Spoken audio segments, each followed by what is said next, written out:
Just another quick boring inspection, but one of the, I suppose, key points we can look at here is one of the vehicles that we regularly see using the Dobinsons twin tubes, bone dry, no leaks. Let's have a look at those bushes like we sometimes do. Look at it. They're just awesome bushes. They are a good product. Of course, we like the twin tubes better. They seem to work better on the corrugations, but this vehicle's done the Gibb. What have these done? These have done the Gibb twice. I don't know what else they've done. They've done plenty off-road. You can see the bash plate. You know, it's meant to be a touring vehicle, but you can see it does a bit of touring. Right, standard bash plate. We're just doing a bit of a service on it now, oil change, whatever. Quick inspection, nearly 300,000 Ks, 290K service, yeah. So, yeah, you can see turbo's all dry. This is a nice value for money 2013 GX with 290,000 Ks.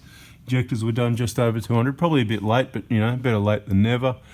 No tow bar, never towed, so I'll be surprised if it ever has any issues whatsoever, because a four-cylinder can certainly move this Prado along forever. Okay, so let's see what happens. Bone dry on the transmission, 1 kd with a 5-speed. Best combination you have. Regular lubrication on the slip joint there, you can see, same thing. Not too much. See, it's not everywhere. It's not absolutely everywhere up there. Right, it's not absolutely... Can't see now in the dark, that's worse, isn't it? Better bit of light. Right, so there's enough, there's a little bit, you know what I mean? And enough to keep it wet. Rear fuel filter every 20,000, so that's not due on this service. We're just having a quick look around. Rear pads, plenty of meat there. Springs are good, it's all fairly clean other than you can see all the off-road stains. It does all that. Rear brakes, pretty evenly worn, same of that side. So we must have replaced them not that long ago because they're pretty good. Fuel hose is good because it's a 150, as I've said in a number of videos. If anybody has a leaking fuel hose on a 150, please let us know, because to my memory, we haven't seen one yet and we don't believe it's an issue. If I remember correctly, this has got the 325 rear coils, so the most comfortable one, so comfy when it's not loaded, and it still holds a load for one person where the car's only half full. It still maintains a good height. It's never really full more than water level, so it's a nice light GX with, you know, not too much gear in it, even on trips. This fuel tank, you can see, like I said, does a bit off-road. This fuel tank guard, a few scrapes here and there, so it does a little bit of off-road stuff on those touring trips, but there's nothing else to see here. The exhaust, like always, awesome condition at nearly 300,000 Ks. Thank you very much, Toyota. This is what we like, Toyota's for quality. Front propeller shaft, you can see, same thing, regular lubrication. We've only been doing it since about 200,000. It's nearly 300 now. Not even leaking oil. So, you know, it's not a big problem, this leaking oil, that plug, but eventually, when it does get that little sweat there, that's what it is. This is a bloody awesome vehicle, I tell you what.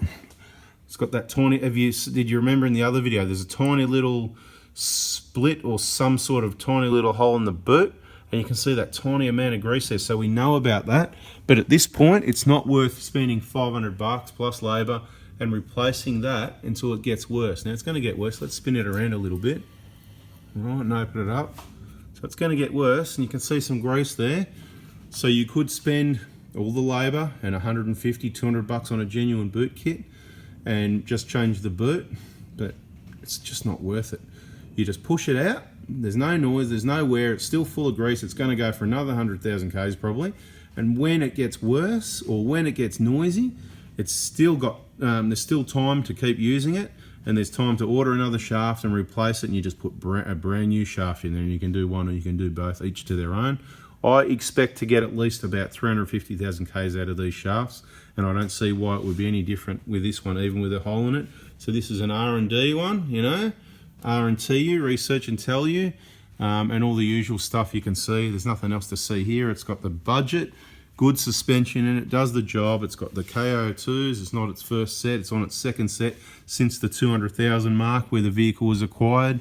Done a lot of trips, that sort of thing. We're going to have a look at the oil pickup, even though we know it's all good because, you know, we've done the injectors on it, so we know that there's no blow-by, the seats aren't leaking. It's a really simple thing to understand if you watch the videos. Anyway, guys, just a quick one. If you liked it, smash the like button, subscribe, turn the bell on, and we'll have more videos coming your way soon. Thanks for watching. Let's have a quick look at the arm. Oh yeah, they're starting to split through a bit more. It's going to be control arms. They're 55% split at that side. Hard to get in here with the oil drain tray, but they're a bit minced, but not too bad. This one's been hit, can't see anything there. Oh yeah, that one's looking a bit average. Oh, this one, I made it sound exciting, didn't I? Yeah, I had you for a minute. That's about 50%. So it's, yeah, keep saving. Put the couple of grand aside for those lower arms at 320,000 Ks or something along those lines is what I'd be suggesting. And that's all that will be happening. Drop these arms out and put new ones in. Get another 300,000 Ks. That's it, guys. Thanks for watching. See ya. One more important quick note that's going to save you hundreds or thousands. Combined, it's going to save everyone millions of dollars if you listen to the end. See these pads, how we said, yeah, they're like new still? Right, let's just get in there and give you a good look, right? See how much meat's there? There's a fair bit of meat. It's hard to get it to focus. It's dark. I'm trying to get a light in there. There's heaps of pads there, right? Now, this is what happens. People use Bendix and other brands, and in 20, 30, sometimes 10, 20, 30, 40,000 Ks, they need to replace them again. And they're going, mate, you know, I'm telling you, this is why we went back to genuine pads. Now, the genuine pads, today's price, you can get them for about $100 a set for all the Prados. I reckon that's the best value for money, therefore they're the cheapest. These pads were replaced, I believe, not long before this vehicle was acquired, because I remember seeing it at 200,000 and all the brakes being like new. They have not been changed since. So how's that, eh? Bloody heaps of meat there. They've got another 100,000 left in them. If you don't believe me, keep watching the videos and let's see, okay? You remember the vehicles from the descriptions and the kilometres and what they look like underneath. If you're a regular watcher, that's what you need to be if you want to understand these vehicles. Once again, thanks for watching. See ya.